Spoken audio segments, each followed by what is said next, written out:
오늘날 우리 교회를 보면은 풍성한 은혜를 누리고 매일 변화되는 삶을 살아가고 있는 분도 계시지만 의외로 성장하지 못하고 있는 많은 그리스도인들을 보게 됩니다. 육신적으로는 교회에 나오지만 영적으로나 하나님과의 관계나 섬김이나 헌신에서 성장하고 변하는 모습을 보이기보다는 정체되고 오히려 시간이 지날수록 뜨거움이 줄어들어가는 모습을 보이는 분들이 많습니다. 정말 하나님이 살아계시고 그 하나님과 교제하고 있다면 왜 이런 일이 일어날 수 있을까요? 사람들이 영적으로 점차 식어들어가는 데는 여러 가지 이유가 있을 수 있습니다. 그러나 그 중에 한 가지만 대표적인 것을 골라보라면 생각보다 아주 쉬운 답을 찾을 수 있습니다. 그건 뭐냐면 우리가 기대하는 것과 하나님이 역사하시는 것이 일치하지 않기 때문에 그렇습니다. 내가 원하는 대로 모든 일이 척척 이루어진다면, 입을 열어서 기도만 하면 그 기도가 즉시 응답이 되고, 내가 하나님께 손을 내밀기만 하면 내가 원하는 것들이 그 손에 척척 주어지기만 한다라면은 굳이 신앙의 열심을 가져야 된다라고 권할 필요도 없이 사람들이 자진해서 하나님한테 매달리는 삶을 살게 됩니다. 그러나 기독교 신앙이라는 건 그렇게 척척 원하는 대로 되어지는 것이 아닙니다. 오히려 신앙의 삶이라는 것은 많은 고난과 좌절과 실패가 있기 때문입니다. 왜 그럴까요? 하나님이 계신데 왜 우리의 삶 가운데 고난과 좌절과 실패가 있을까요? 우리가 배워온 하나님은 우리를 사랑하시고 우리와 함께 하시고 우리를 지키시고 보호해 주는 하나님이라고 배워왔습니다. 우리가 자주 부르는 찬송 가운데는 심지어 작은 신음에도 응답하시는 하나님이라고 표현하기도 합니다. 그렇다면 우리가 제대로 이 하나님을 의지하기만 한다면 우리 삶에서 고통과 실패가 없어야만 됩니다. 그러나 실제 현실은 신앙의 여정 가운데 누구나 적지 않은 고통과 실패와 고난을 경험하고 있다는 겁니다. 근데 이 문제를 조금 더 깊숙하게 들여다본다면 우리의 신앙의 여정 가운데 원치 않는 고통과 실패와 좌절이 생기는 것보다 더 힘든 건 뭐냐면은 내가 그 아픔 가운데, 그 고통 가운데 하나님께 간절히 매달렸는데 하나님이 침묵하시고 응답하시지 않는 겁니다. 어려움이 생겨도 내가 간구할 때마다 하나님께서 즉시 응답해 주신다면 그건 아픔이 아니라 승리의 간증이 됩니다. 그런데 정말 힘들고 고통 가운데 하나님 앞에 간절히 매달렸는데 하나님이 침묵하시고 응답하시지 않는 것, 그것이 정말 힘든 신앙의 아픔입니다. 필립 얀시라는 분이 계십니다. 이분은 기독교 책을 쓰시는 저술가인데 이런 신앙의 아주 깊숙한 고통의 문제를 주로 다루는 책을 많이 쓰십니다. 그래서 이 필립 얀시가 쓴 책을 보면은 우리말로 여러 권이 번역이 되어 있는데요. 책을 읽어보기보다 제목만 읽어봐도 가끔 뭉클하고 동감이 느껴지는 그런 책들이 있습니다. 이 필립 얀시의 책 중에서 제목이 이런 책이 있습니다. 내가 고통당할 때 하나님 어디 계십니까? 이게 책 제목입니다. 내가 고통당할 때 하나님 어디 계십니까? 또 이런 책도 있습니다. 제목이 하나님 제게 왜 이러십니까? 하나님 왜 이렇게 하십니까? 책 제목인데 영어 책 제목은 아주 간단합니다. Why God? Why God? 하나님 왜 이렇게 하십니까? 하나님 제게 왜 이렇게 하십니까? 또 이런 책도 있습니다. 제목이 뭐냐면 하나님 당신께 실망했습니다. 아주 직접적이죠. 왜 하나님은 내가 정말 하나님을 필요로 할 때 침묵하실까요? 우리의 삶 가운데 고난을 당하는 것에 대해서 가장 흔하게 교회에서 하는 대답은 뭐냐면 내가 믿음이 없기 때문에, 믿음이 부족하기 때문에 그렇다라고 얘기합니다.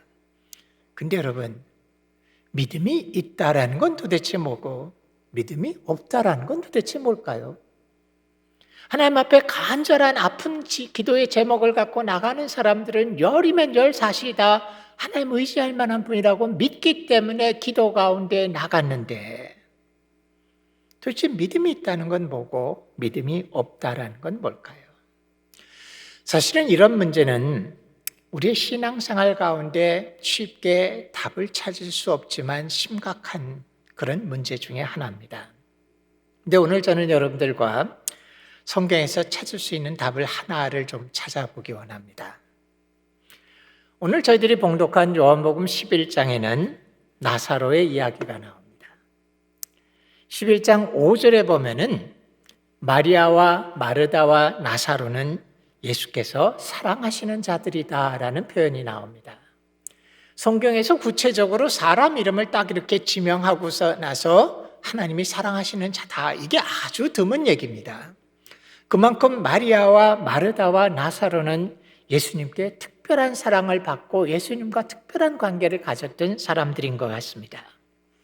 그래서 예수님께서 예루살렘에 오시면은 일부러 저녁이 됐을 때 예루살렘 성에서 나오셔서 한 오리쯤 떨어진 베다니에 있는 마리아와 마르다의 집에 가서 머무시곤 했었습니다.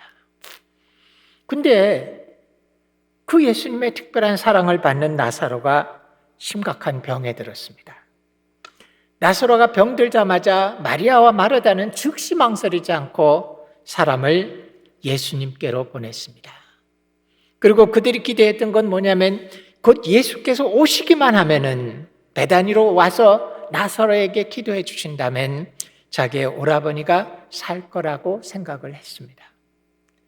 이스라엘에도 동구박이라는 게 있는지 모르겠는데 아마 마리아와 마르다가 초조하게 동구박을 내다봤을 겁니다. 예수님께서 이제 나오실까 저제 나오실까. 이 요한복음 11장 21절과 32절을 보시면은 이 마르다와 마리아는 예수께서 오시면 자기 오라비를 살려줄 수 있다라는 믿음이 있었습니다. 아주 확실한 믿음이 있었습니다. 그들이 예수님을 만나자마자 뭐라 그럽니까? 예수님, 주님께서 여기에 계셨으면 내 오라버니가 죽지 않았을 겁니다 라고 그들은 믿음의 고백을 합니다. 그런데 그렇게 믿고 신뢰하던 예수님께서 오지를 않으셨습니다. 마침내 나사로는 죽고 맙니다. 그들이 가졌던 모든 소망과 믿음과 신뢰가 박살이 나버리는 일이 벌어지게 됩니다. 근데 예수님 왜 안 오셨을까요? 그 당시 예수님께서는 베레아 지역에 사역하고 계셨는데 이 베다니에서 베레아까지는 보통 사람의 걸음으로 한 2, 3일, 아주 서둘러서 가면은 하루 반이나 이틀이면 올 수 있는 거리에 예수님께서 계셨습니다. 이 말은 뭐냐면 예수께서 원하시기만 하셨다면은 나사로가 병들었다는 말을 듣자마자 일어나셔서 부지런히 오신다면 나사로가 죽기 전에 베다니에 도착할 만한 거리에 예수님께서 계셨다는 겁니다. 근데 6절에 보면은 나사로가 병들어서 죽어갑니다라는 말을 들었는데 예수께서 오히려 일부러 그 계시던 곳에 이틀을 더 유하셨다라는 말이 나오게 됩니다. 이해할 수 없는 일입니다. 이틀이 지나고 나서 그 다음날 베다니를 향해서 도착해 보니까 나사로가 죽은 지 벌써 나흘이 됐다라는 얘기를 듣게 됩니다. 이걸 여러분 잘 계산해 보시면은 뭐를 발견하냐면 이스라엘 사람들이 사람이 죽었을 때 나흘째 됐습니다라는 표현은 우리 한국과 비슷합니다. 한국도 사람이 죽으면 죽은 날을 첫째 날이라고 하죠. 3일장이라고 해도 실제로 세 밤을 지내지 않죠. 2밤 지내면 3일입니다. 이스라엘도 그렇게 계산했습니다. 그래서 이걸 보시면 일부러 이틀을 유하시고 그 다음 날 2, 3일을 걸려서 베다니에 와서 보니까 죽은 지 나흘이 됐다. 이 말을 잘 계산해 보시면은 예수께서 일부러 이틀을 더 기다리신 거는 나사로가 죽은 다음 날까지 기다리신 겁니다. 그럼 예수님은 나사로가 죽을 걸 몰랐기 때문에 기다리셨나요? 아니요. 14절에 보면은 예수께서 나사로가 죽었다는 걸 알고 계셨습니다. 왜 이렇게 하십니까? 빌립 얀시가 했던 그 고백이 우리 나올 만합니다. Why God? 하나님 왜 이렇게 하십니까? 왜 하나님 응답 안 하십니까? 왜 하나님 침묵하십니까? 사실 우리의 신앙생활 가운데서, 믿음의 삶 가운데서 하나님을 향해서 절대로 해서는 안 되는 표현 중에 하나를 고르라면 바로 이겁니다. Why God? 하나님 나한테 도대체 왜 이러세요? 하나님 왜 이렇게 하십니까? 왜 침묵하십니까? 이게 사실은 믿음의 삶 가운데서는 해서는 안 되는 고백 중에 하나지만 실제로 우리의 신앙생활 가운데 어쩌면 가장 많이 고백하는 게 바로 이건지도 모릅니다. Why God? Why God? 하나님 왜 응답하지 않으십니까? 하나님 왜 침묵하십니까? 특별히 오늘날의 세대를 자판기 세대라고 부릅니다. 이 자판기 세대는 기계에다가 동전을 넣고 버튼을 누르면 누른 순간 밑에서 쿵쾅 하고 뭔가 떨어져야 됩니다. 동전을 넣고 버튼을 눌렀는데 쿵쾅 소리가 안 나면 고장난 겁니다. 기계를 흔들고 발로 차고 참을 수가 없습니다. 이런 자판기 세대에서는 신앙 가운데 어쩌면 더 많은 사람들이 고통 가운데 Why God? 하나님 왜 이렇게 하십니까? 라는 그 외침을 할지도 모릅니다. 근데 오늘 우리가 봉독한 말씀 가운데 보면 아주 드물게 예수님께서 왜 일부러 그렇게 이틀이나 더 유하시고 지체하셨는지에 답을 말씀해 주고 계십니다. 4절에 보시면 이렇게 말씀하시죠. 이르시되 이 병은 죽을 병이 아니라 하나님의 영광을 위한 것이요 하나님의 아들이 이로 말미암아 영광을 받게 하려 함이라고 말씀하십니다. 하나님께서는 이 나사로가 병이 들고 죽어가는 그 사건에 뜻밖에도 다른 계획을 갖고 계셨습니다. 이 일을 통해서 하나님이 영광을 이루시기 위해서 기다리신다는 겁니다. 15절에 보면은 따르는 제자들에게 예수님께서 이렇게 얘기합니다. 내가 거기 있지 않았던 것을 오히려 기뻐하노니 이로 인해 너희가 믿게 하려 함이라라고 얘기하십니다. 예, 하나님께서는 이 일 가운데 하나님의 더 커다란 영광을 위해서 어쩌면 우리 자신의 생활 가운데서 성취해야 될 예수님의 영광을 위해서 특별한 계획과 목적이 있기 때문에 지체하시고 머무셨습니다. 그래서 영어 표현에서는 이것을 이렇게 표현합니다. Delay for the glory. Delay for the glory. 하나님의 영광을 이루기 위해서 지체하신다라는 겁니다. 만약에 예수님께서 나사로가 병들었습니다 라는 말을 듣자마자 밤을 새워서 그 다음 날에 베다니에 도착해서 나사로에게 손을 얹고 그의 병을 치유했다라면은 이 사건은 어쩌면 성경에 굳이 나올 필요도 없는 예수님의 생애 가운데 이루신 수많은 병치료 사건 중에 하나로 그쳤을지도 모릅니다. 네, 예수님께서는 특별한 목적이 있으셨습니다. 요한복음 11장을 보시면 바로 이어서 뭐가 나냐면 나사로가 죽은 가운데서 살아나자 유대인들이 그때로부터 예수를 어떻게 죽여야 되겠다라는 의논을 시작하게 되고 바로 이어서 종려교 주일이 오고 그리고 예수님이 십자가에서 돌아가시게 됩니다. 예수께서는 자기를 따르는 사람들에게 오래전부터 이미 약속과 예언을 하셨습니다. 내가 예루살렘에서 장로와 제사장들에 의해서 죽임을 당하겠지만 내가 다시 살아날 것이다 라고 말씀을 하셨습니다. 그렇기 때문에 예수님께서는 십자가에서 돌아가시기 전에 자기가 죽음을 넘어설 수 있는 하나님의 권능을 갖고 있다는 걸 제자들에게 보여주셔야만 했습니다. 만약에 이 권능을 보여주시고 증명해 주지 않고 십자가에서 돌아가셨다가 부활하시면 혹시 우연히 살아난 게 아닐까? 무슨 이상한 일 중에 하나에 불과하지 않을까라고 넘어갔을지도 모릅니다. 성경에 죽은 사람 살아난 일이 몇 번 있어요.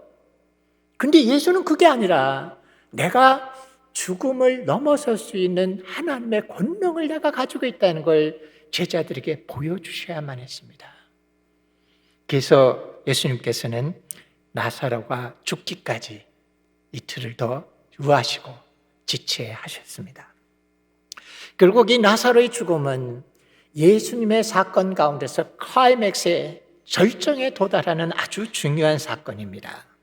이것을 이루기 위해서 하나님은 일부러 지체하십니다. Delay for the glory. 하나님은 우리의 삶 가운데서도 하나님의 영광을 혹은 우리의 삶 가운데서 이루어야 될 우리의 삶의 가장 결정적인 영광의 사건을 위해서 지체하시고 기다리시곤 합니다. 성경을 보시면 뜻밖에도 성경은 이런 이야기로 가득 차 있습니다. 아브라함의 이야기를 보십시오. 아브라함은 갈대와 우르에 있을 때부터 여호와 하나님을 믿고 따랐던 것 같습니다. 근데 이 아브라함에게 자기 생애 가운데 가장 아픈 문제가 하나 있었습니다. 그것은 뭐냐면 아브라함은 자녀가 없었습니다. 오늘날은 자녀가 없는 분들이 많아져서 특별한 일도 아니라고 느끼실지 모르시지만 아브라함의 시대 가운데는 자기의 자손이 없다라는 건 치명적인 사건이었습니다. 때문에 하나님을 발견하게 되고 여호와 하나님을 알게 되자마자 아마 성경에는 안 나오지만 아브라함의 가장 간절한 하나님을 향한 소원이 뭐였냐면은 하나님 내게 자손을 주십시오라는 그것이었을 겁니다. 근데 마침내 그에게 하나님이 약속을 해줍니다. 내가 너로 큰 민족을 이루고 내 이름을 창대케 할 것이다. 그때 이 약속을 받았을 때 아브라함의 나이가 75살이었습니다. 큰 민족을 이루고 그 많은 자손을 주신다는 약속을 75살에 받습니다. 여러분에게 한 가지 여쭤보죠. 사람이 75세 아이를 낳을 수 있습니까? 낳을 수 있습니다. 흔한 일은 아니지만 불가능한 일이 아닙니다. 제가 한때 대학생들을 가르치는 일을 했었는데 그 사역을 하다가 어느 대학생과 대화를 했는데 그가 이런 얘기를 했어요. 저희 아버님은 제가 고등학교 때 돌아가셨습니다. 그래서 제가 좀 위로하느라고 형제야 아버님 아주 젊을 때 돌아가셨나 보다. 참 어려웠겠다. 그랬더니 그 형제가 눈을 동그랗게 뜨고 저를 쳐다보면서 이렇게 얘기했습니다. 아니요, 저희 아버님 80 넘어 돌아가셨습니다. 제가 놀래서 그럼 도대체 아버님이 형제를 몇 살에 낳았다는 거냐? 60 후반에 낳으셨답니다.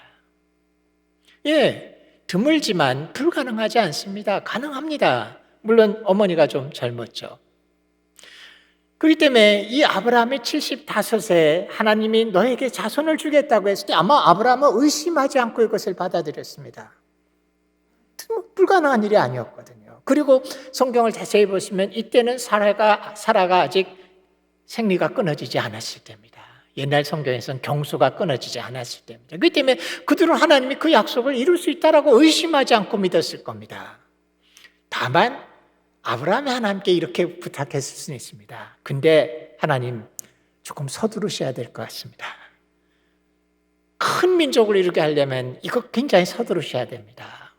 믿음이 있었던 아브라함은 자기 아내 사레를 향해서 아마 끊임없이 질문했을지도 모릅니다. 뭐가 좀 변화가 일어나지 않았느냐? 몸에 좀 이상이 있지 않느냐? 계속 물어봤습니다. 근데 하루가 지나고 이틀이 지나고 일주일이 지나고 2주가 지나고 한 달이 지나고 2달이 지나고 1년이 지나고 2년이 지나고 아무 변화가 안 일어납니다. 자그만치 25년 동안을 기다려야 됐습니다. 아브라함이 만약에 히브리어를 쓰지 않고 영어를 했다면 아마 제 생각에 25년 동안 수도 없이 그가 필리비안 씨가 고백한 그 고백을 했을 것 같습니다. Why God? Why God? 아브라함한테는 이건 정말 자기의 절대절명의 어려운 기도 제목이었고 하나님이 분명히 응답하신다라고 믿었는데 하나님이 아무 답이 없습니다. 25년이 짧아 보이지만 자기의 너무나 아픈 기도 제목을 갖고 25년을 매달렸다는 건 정말 대단한 일입니다. 그때마다 하나님 말씀하셨어요. 조카 롯하고 헤어질 때 여호와께서 임해서 뭐라 그럽니까? 내 자손이 땅의 티끌과 같을 것이다. 그가 10년쯤 지나서 85살이 됐을 땐 다시 하나님이 임하셔서 아브라함을 데리고 장막 밖으로 나가서 하늘의 별을 보여줍니다. 그리고 네가 하늘의 별의 숫자를 셀 수 있느냐? 셀 수 없습니다. 내 자손이 그와 같을 거다. 이런 말씀하셨습니다. 그때마다 아브라함이 믿음을 다시 발휘하고 믿었지만 1년, 2년, 3년, 10년, 20년이 가도록 응답이 이루어지지 않습니다. 그렇기 때문에 그가 그 가운데 참 괴로워했고, 그래서 때로는 다메섹 사람 엘리에셀이 내 양자가 되면 어떠냐, 혹은 하가를 통해서 이스마엘을 낳으면 어떠냐. 근데 하나님께서 말씀하시는 것은 그게 아니라 너와 사례를 통해서 자손을 주겠다 하십니다. 그러다가 마침내 아브라함이 99세가 되고 사라가 89살이 되네, 하나님이 오셔서 또 그 말을 하십니다. 너에게 자손을 주겠다. 근데 그때는 어떡합니까? 아브라함이 웃지요. 사람이 100세가 돼서 어떻게 아이를 낳습니까? 하나님 하시려면 좀 일찍 하셨어야지. 내 아내 사라는 이미 생리가 끝났습니다. 우리는 애를 낳을 수 없습니다. 사라도 장막 뒤에서 이 얘기를 듣고 웃지요. 내가 생수가 끊어졌는데 나에게 자손을 가진다는 소망이, 이게 말이 안 되지 않습니까? 불가능합니다. 근데 아주 뜻밖의 일이 벌어집니다. 그들이 우리는 애를 낳을 수 없습니다 라고 고백을 하자, 그때 여호와께서 비로소 처음으로 내년 이맘때라고 시간을 정해주면서 내년 이맘때 너희가 자손을 갖게 될 것이다 라고 얘기합니다. 하나님은 왜 이렇게 하셨을까요? 하나님은 아브라함이 75이었을 때 25년 전에 그들에게 자녀를 줄 수 있는 하나님이었습니다. 그리고 하나님 그에게 약속도 해주셨습니다. 근데 하나님 왜 25년이나 기다렸을까요? 아브라함이 그 가운데 너무나 고통스럽고 힘들고 좌절하고 간절하게 하나님 나한테 왜 이러십니까? Why God을 수도 없이 외쳤는데 하나님 왜 그렇게 하셨을까요? 사실 하나님은 delay for the glory, 당신의 영광을 이루기 위한 계획이 있었기 때문에 그 오랜 세월을 지체하셨습니다. 아브라함과 사라는 그들이 고백한 대로 생수가 끊어졌고 생리가 다 끊겼고 아이를 낳을 수 없는 불가능한 상태가 됩니다. 그리고 그것을 고백합니다. 우리는 아이를 낳을 수 없습니다. 그러자 하나님이 그에게 이삭을 주시는데, 이 이삭은 육신적으로는 아브라함과 사라의 육신을 통해서 태어나지만 아브라함과 사라의 자녀가 아닙니다. 그들은 아이를 낳을 수 없었습니다. 이거는 육신을 그들에게 통했지만 하나님의 약속이 이루어지는 징표였고, 그래서 이삭이 약속의 자녀가 되는 겁니다. 이것은 굉장히 중요한데, 이삭은 신약에 오는 그리스도를 예표해 주는 사람입니다. 그래서 이삭이 아브라함과 사라의 육신을 통해서 왔지만 하나님의 약속으로 태어난 것이 마리아가 동정녀 탄생을 한 것을 보여주는 예표고, 그리고 이삭을 모리아산에서 제물로 드렸을 때 하나님의 순양을 대신 받는 것이 십자가 사건을 대신 보여주시는 사건으로서 이삭을 통해서 하나님은 이미 십자가의 예수님의 사역을 그들에게 보여주신 겁니다. 그 일을 이루기 위해서 25년을 기다리십니다. 어쩌면은 아브라함이 힘들었지만 하나님도 힘드셨는지 몰라요. 그 자기가 사랑하는 아브라함의 그 아픔과 고통과 좌절 가운데 힘들게 기도하는 모습을 25년을 보셔야만 했습니다. 그렇지만 delay for the glory, 영광을 이루기 위해서 하나님 지체하십니다. 오늘 읽은 본문 말씀의 5절에 보시면은 예수님께서 이렇게 얘기해요. 예수님이 마리아와 마르다와 나사로를 사랑했기 때문에, 그렇기 때문에 영광이 이루어지기 위해서 지체하신다라고 말씀하시는 겁니다. 이 말씀을 나누는 이유는 어쩌면 이게 제 이야기였기 때문에 그렇습니다. 저는 예수님을 늦게 믿었습니다. 20살이 됐을 때 처음으로 예수님을 믿게 됩니다. 대학교 2학년 때였습니다. 저는 저희 집안 전체에서 처음으로 예수를 믿은 사람이었습니다. 저희 집에 가족, 친척 중에 아무도 예수를 믿는 사람이 없는 가운데 처음 예수님을 믿게 됐습니다. 근데 예수님을 믿고 나서부터 저에게는 너무도 간절한 기도 제목이 하나 있었습니다. 그것은 뭐냐면 제 가족들을 위한 기도였습니다. 제 가족들이 예수님 믿고 변화되기를 원했을 뿐만 아니라 너무나 많은 아픔들을 갖고 있었습니다. 아버님은 사업에 실패하셨고 많은 부채를 지고 있었고, 또 아버님과 어머님은 불화하셔서 거의 매일 평안이 없이 싸움 가운데 사셨고, 저에게 형도 있고 동생도 있지만 그들이 다 말할 수 없는 문제들을 갖고 있었습니다. 때문에 예수님 믿고 나서부터 아마 제가 의식이 있는 한 단 하루도 빼먹지 않고 끊임없이 하나님 앞에 간절히 기도한 기도 제목은 저의 가족들을 위한 기도였습니다. 하나님, 저희 가족이 예수님 믿게 해주십시오. 저희 부모님이 화목하게 해주십시오. 저희 형제들이 그 어려움 가운데서 문제들을 더 이상 빠지지 않고 벗어나게 하십시오. 그런데요, 이상한 일이 벌어집니다. 저는 예수님을 나이가 들어서 믿었기 때문에 습관적으로 따라간 게 아니라 많은 경우에 하나님과 씨름을 했습니다.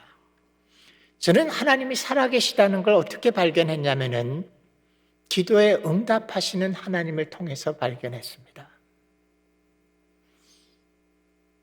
하나님이 너무나 기가 막히게 기도에 응답하셨습니다. 저는 과학을 공부하던 사람입니다. 그렇기 때문에 저는 정말 하나님 계시다면 정말 내 기도에 응답하시는가를 보고 싶었기 때문에 저는 예수님 믿고 나서 기도할 때 응답을 해주셔야 되는 기도는 수첩에다 적어놨습니다. 몇 월 며칠 날 뭐를 어떻게 해달라고 기도했습니다. 그리고 그것이 응답이 되면 동그라미를 쳤습니다. 그런데 너무나 놀라운 경험을 한 것은 하나님이 너무나 정확하게 제 기도 가운데 응답하시는 걸 발견합니다. 이 수첩을 쭉 보면서 동그라미 친 걸 제가 봤을 때 아마 정확히 모르겠지만 100가지 기도 제목을 하면 거의 99가지를 하나님이 응답해 주셨습니다. 어떨 땐 기도하기가 겁날 정도로 하나님은 너무나 정확하게 제 기도 가운데 응답해 주셨습니다. 제가 등록금이 없을 때 하나님 앞에 간절히 기도하면 하나님이 정확한 날짜에 저에게 만들어 주셨습니다. 제가 문제가 있고 고통이 있을 때 하나님 앞에 그걸 들고 나가면 하나님 정확하게 그 문제의 답을 해결해 주셨습니다. 그런데 저에게 가장 아프고 가장 간절하고 가장 힘든 가족을 위한 기도는 응답이 되지 않습니다. 정말 그렇게 간절히 기도했는데, 그렇게 아프게 기도했는데, 그리고 저는 하나님 살아계신 하나님이란 걸 그 많은 기도 응답 가운데 발견했고, 뭐 한 개, 두 개라면 우연히 그렇게 응답될 수 있겠지 했는데, 수많은 기도 응답을 보면서 제가 하나님 앞에 고백한 게 하나님 살아계신 하나님이십니다. 내 기도를 듣고 계신 하나님입니다라고 고백할 만큼 그런 하나님이셨는데, 저의 가장 아픈 기도 제목에는 응답하지 않으셨습니다. 그리고 어떨 때는 간절히 기도할수록 일이 더 어려워지는 걸 경험하기도 했습니다. 더 많이 불화가 생기고 더 내가 기도한 거와 반대쪽으로 움직이는 걸 보게 됩니다. 얼마나 아팠는지 모릅니다. 아마 제가 눈물 흘리면서 밤중에 혼자 기도하거나 텅 빈 교회당에서 기도를 했다라면 그거는 보나마나 다 가족들을 위한 아픈 기도였습니다. 정말 오랫동안 응답이 되지 않았습니다. 근데 그 고통을 그 가운데서 조금씩 하나님과의 관계 가운데서 제가 믿음을 조금씩 배워가기 시작했고, 그리고 어느 날 제가 하나님을 위해서 내 생애를 사역자로 살겠다고 헌신하고 그리고 신학교를 다니게 됐는데 어느 날 저는 하나님이 왜 그렇게 오랫동안 지체하시고 침묵하셨는지를 알게 됐습니다. 그것은 뭐냐면은 저는 그렇게 믿음이 신실한 사람 아닙니다. 그렇기 때문에 만약에 저의 가장 아픈 기도 제목을 하나님 앞에 내놓자마자 하나님이 즉시 응답하시고 제 속의 고통을 없애버리셨더라면은 저는 그렇게 간절히 하나님 앞에 매달려서 살 사람이 아니었습니다. 근데 제 속에는 응답되지 않는 너무나 아프고 너무나 간절한 기도 제목이 항상 있었기 때문에 마치 내 가슴에 못이 박힌 것처럼 그 아픈 기도 제목이 있었기 때문에 하나님 앞에 매달릴 수뿐이 없었고, 그 하나님 앞에 매달리게 되면서부터 조금씩 제게 믿음을 가르쳐 주시고, 그리고 어느 날 제 생애를 주님에게 드릴 수 있는 데까지 가게 됐습니다. 그동안 참 어려웠고 저도 수도 없이 외쳤습니다. Why God? Why God? Why God? 하나님 왜 이렇게 하십니까? 하나님 내게 왜 이렇게 하십니까? 근데 그는 하나님의 사랑이셨습니다. 우리 주변에 보면 하나님 앞에 간절히 매달렸는데 하나님께서 하나님의 응답이 없다 그래서 등을 돌리는 많은 사람들을 보게 됩니다. 하나님은 어쩌면 우리의 가벼운 기도보다 정말 내 가슴 가운데 정말 아픈 기도 제목에 대해서 지체하시는지도 모릅니다. 어떤 분은 남편의 사업이 어려워지고 밤을 새면서 새벽 기도를 하면서 정말 하나님 앞에 눈물로 매달려서 하나님의 도움을 구했는데 사업이 망하게 되고 가족이 박살이 나버리기도 합니다. 사랑하는 가족이 암에 걸려서 서서히 죽어가는데 하나님 앞에 정말 눈물로 자기의 삶을 다 드리도록 간절하게 나가서 하나님 도와주십시오라고 하는데 그 가족이 죽어버립니다. 남들에게는 암에 걸렸다, 이적이 일어나서 기적적으로 치유됐다, 수많은 얘기를 들었는데 내 가족은 죽어버립니다. 자녀가 빗나가기 시작하고 그걸 보면서 너무나 가슴이 아파서 밤을 새면서 눈물로서 하나님 앞에 간절히 기도했는데 그 자녀가 더 빗나가기도 합니다. 저도 목사로서 사역을 하면서 그 아픈 기도들을 정말 많이 봤습니다. 젊은 남편이 암에 걸렸고 다시 재발하고 서서히 죽어가는데 그 아내가 정말 필사적으로 하나님 앞에 매달립니다. 하나님 살려주세요. 하나님 고칠 수 있는 분인 줄 믿습니다. 살려주세요. 그 간절한 기도가 있는데 그 남편을 떠나보냅니다. 참 아픈 기도들이죠. 근데 여러분 기억하세요. 간절한 문제일수록 하나님이 어쩌면 더 오래 지체하실지도 모릅니다. 하나님은 아이가 울고 보챈다 그래서 얼른 입에다가 사탕 하나를 물어줘서 입을 막아버리는 그런 하나님이 아니십니다. 누구보다도 우리를 사랑하시기 때문에 하나님은 우리의 삶 가운데 하나님의 영광을 아니면 우리 삶 가운데 이루어져야 될 더 큰 하나님의 일을 이루시기 위해서 지체하고 기다리십니다. 저는 10여 년이 넘는 긴 세월을 수없이 Why God 하고 외치며 살았지만 어느 날 하나님의 뜻을 발견하고 난 뒤에 깨달은 게 뭐냐면 내가 힘들었는데 어쩌면 하나님은 나보다 더 힘드셨을지 모르겠다. 자기의 사랑하는 자녀가 그 고통 가운데 간절히 울부짖고 외치는 것에 대해서 하나님이 기다리시는 건 더 힘드셨을지도 모른다는 겁니다. 여러분도 어떠십니까? 아마 의외로 하나님께 가까이 가는 분일수록 그 속에 응답되지 않는 기도들이 있습니다. 자기의 신앙생활 가운데 풀어지지 않는 고통이 있습니다. 아픔이 있습니다. 좌절이 있습니다. 여러분의 가장 간절한 문제가 뭔지 저는 잘 모릅니다. 저는 제 부모와 제 가족들이었습니다. 어떤 분에게는 남편일 수도 있고 아내일 수도 있고 자녀일 수도 있고 내 생애 가운데 이루기 원하는 거대한 꿈일 수도 있고 뭐가 가장 아픈 문제인지 모르지만 때로 하나님은 delay for the glory, 영광을 이루시기 위해서 침묵하시고 지체하십니다. 그렇다면 믿음이 있다는 건 뭡니까? 믿음이 있다는 건 내가 기대하고 내가 바라는 대로 그대로 이루어질 거라고 확신하는 것이 아닙니다. 어쩌면 그런 것들은 소위 말하는 긍정적 사고방식이거나 아니면 나의 신념에 불과한 건지도 모릅니다. 믿음이란 건 내가 원하는 대로 이루어지리라고 확신하는 것이 아니라 내가 기도하는 하나님 그분을 절대적으로 신뢰하는 게 믿음입니다. 내가 원하는 대로 이루어지는 것이 믿음이 아니라 하나님 그분을 절대적으로 하나님으로 믿고 신뢰하는 게 믿음입니다. 앞부분에서 필립 얀시의 책들을 언급하고 시작을 했는데 필립 얀시가 그 많은 고통 가운데서 하나님을 추구하고 하면서 그가 결론적으로 이런 얘기를 합니다. 신앙이란 건 우리 인생 가운데 내가 보지 못하는 커다란 그림을 가지신 하나님 앞에서 나는 조그만 내 인생의 그림을 보고 있는데 그 내가 보는 조그만 그림 가운데는 온갖 불신앙의 증거들이 수도 없이 그 가운데 나타나는데도 불구하고 큰 그림을 가지신 하나님을 믿음으로 끝까지 붙드는 것, 그게 신앙입니다. 내가 원하는 일을 내가 원하는 방식으로 얻어내는 것이 믿음의 진수가 아닙니다. 내가 보지 못하는 더 큰 그림을 가지고 계신 하나님 앞에서 내 인생의 여정 가운데 발견하는 수많은 불신앙의 증거들에도 불구하고 그 하나님을 끝까지 믿음으로 붙드는 것, 그게 믿음입니다. 어려움 가운데 계십니까?